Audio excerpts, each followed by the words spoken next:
agora para o nosso conteúdo de medidas de comprimento. Quando a gente fala de medidas de comprimento, nós vamos sempre lembrar que nós vamos medir alguma coisa, seja ela pequena ou seja ela grande. E quando a gente fala de medidas de comprimento, nós vamos sempre focar em metros, que é a nossa medida principal. Então, no metro nós temos medidas menores e nós temos medidas maiores que o metro. São eles o quilômetro, o hectômetro, o decâmetro. Essa unidade aqui, ó, são medidas maiores que o metro.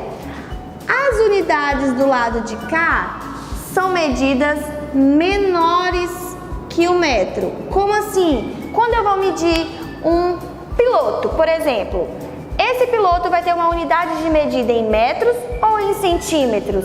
Em centímetros, porque para ser metro precisa ter no mínimo 100 centímetros. Então, ó, para transformar centímetros em metros, precisamos ter no mínimo 100 centímetros, que se transforma em 1 metro. Então, podemos dizer que para a gente usar a unidade de medida de centímetros, nós temos que ter até 99. Chegou em 100, podemos dizer que é 1 metro. Beleza? Então, no metro, nós medimos a nossa altura, medimos um prédio, medimos um armário, beleza? O tamanho desse quadro.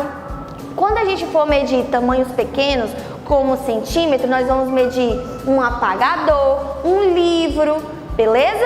E quando for algo bem pequenininho, nós vamos usar a medida de milímetros, beleza? Que é algo bem pequenininho, é um comprimido de remédio, tá bom? Então aqui ficou medidas de comprimento usando o metro, o centímetro e milímetros. Lembrando que centímetros e milímetros são unidades menores do que o metro. Agora, quais são aquelas unidades que a gente usa para demonstrar uma distância, por exemplo, que é bem grande?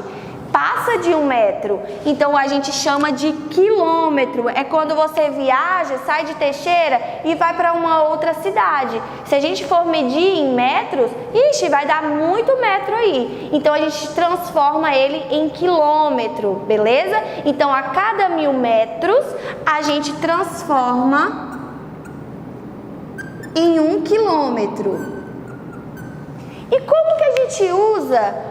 Quais são os objetos que a gente vai usar para ter essas medidas? Quais instrumentos? Nós temos o metro articulado, a fita métrica. A fita métrica é aquela que usa para quando você vai na costureira, aí a costureira vai lá medir o seu tamanho, o comprimento. Então a fita métrica, a régua que vocês têm aí no estojo de vocês e a trena que a gente conhece também, que usa nas obras. Beleza? Então esses são os instrumentos utilizados para a gente fazer as medidas de comprimento.